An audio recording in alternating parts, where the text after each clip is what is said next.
dark. By a show of whoos, I'm gonna ask, how many people in this room have been, at some point in your life, paid money to do something musical? Just by a, I'm gonna go 1, 2, 3, give me a woo. 1, 2, 3.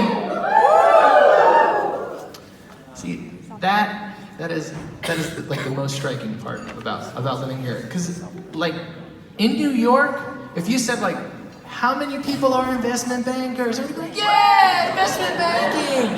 But like all my friends that are songwriters, we gone. So it's very interesting to be here. I moved here about 4 years ago, and so my wife and I, here she is again. We used to live in. Have you ever? I would assume you've all seen the show Friends. Yeah, everybody. You don't have to clap. It's like the most popular show that ever was on television. You don't have to be proud of us for having seen Friends. But so Friends, right? So in Friends, they live in these like enormous, like palatial apartments.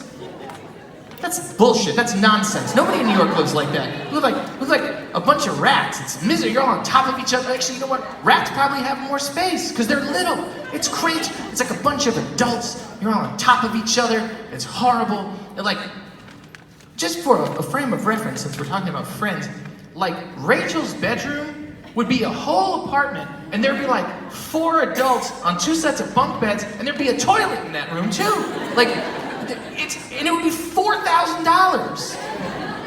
And so, my wife and I, when we were dating, we lived in an apartment that was like the size of a small closet here. And so, like, you could either have the both of us in the house, or one of us and the keyboard could be out. But you couldn't have a keyboard and 2 grown people in this house. There just was no place to do 2 people plus keyboard. And so, like the bedroom door, it hit the bed because it wasn't long enough, and like my side of the bed touched a wall. And so, this is a true story. So once my wife was sitting and painting her toenails on the edge of the bathtub because there was literally no other place in the house to do that. And because she was sitting there, which was like one of the like prime places to sit in our house, I was sitting on the bed playing guitar and hanging out. And we were gonna go somewhere, and after she was done, and I was sitting there, and I was like kidding around, and I went, "You sit in the bathroom and you paint your toes. I sit on the bed and I sing you a song." And I was like, "Hey." And she was like, I was like, "Oh, maybe this is a real song." But like I said, like I'm writing songs constantly. So she was like, "Yeah, that could be a song. Like you could write a song, like, or you could not write a song, and then we could go out like we were planning on." Which is like, you should live with somebody that is unimpressed with you if you are a songwriter. Like you don't want to live with somebody that's like, "You're a genius." Like it would be weird to wake up and like eat cereal with someone that was moon-eyed at you. Like I would be freaked out by that. That would be an example of someone else being creepy to me. And so anyway, so I wrote this song, and I think honestly, my grandpa talks about this a lot. My grandparents have been married almost 60 years now, and he said, like, you don't find somebody that's like a perfect person. No one's perfect. You find somebody that the good things about them, ideally, you find your right person. The good things about them makes you almost completely forget about the stuff that they do that makes you insane. So that's the idea. You're not looking for a perfect person. You're looking for the person, the lid for your pot, the thing that matches. That's it. And so I knew that I wasn't perfect. Based on the evidence in many of these songs, I was not at all. And so, this is a song about finding the lid to your pot, and it's called "Perfect for Me."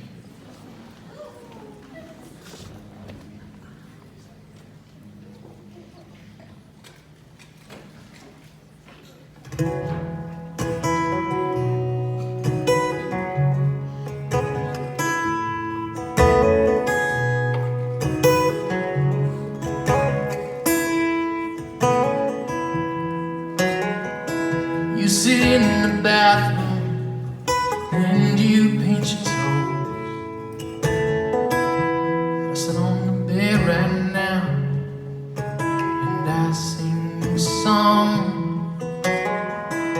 not always easy, but somehow our love stays strong. If I can make you happy, then this is where I belong. I'd just like to say, thank God that you're here with me.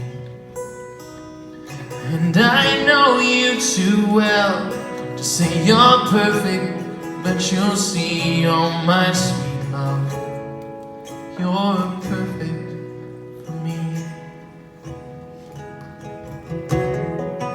I know all your secrets, you know all of mine. You're always there to hold me up when I'm losing my mind. Wish that I was stronger, so that I had more to give. I'll share everything I have, we'll find a way to live. And I'd just like to say, thank God that you're here with me. And I know you too well to say you're perfect, but you'll see, oh my sweet love, you're perfect for me.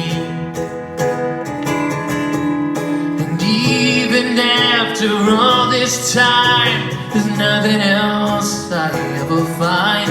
This whole wide world can shake me like you do. It's truth or something so sublime, and there aren't words yet to describe the beauty of this life I've made with you. And just like to say, thank God that you're here with me. And I know you too well to say you're perfect, but you'll see, oh my sweet love, you're perfect for me. And I know you too well to say you're perfect, but you'll see, oh my sweet love, you're perfect. Lord, my love, I swear you're perfect. Yes, I promise you're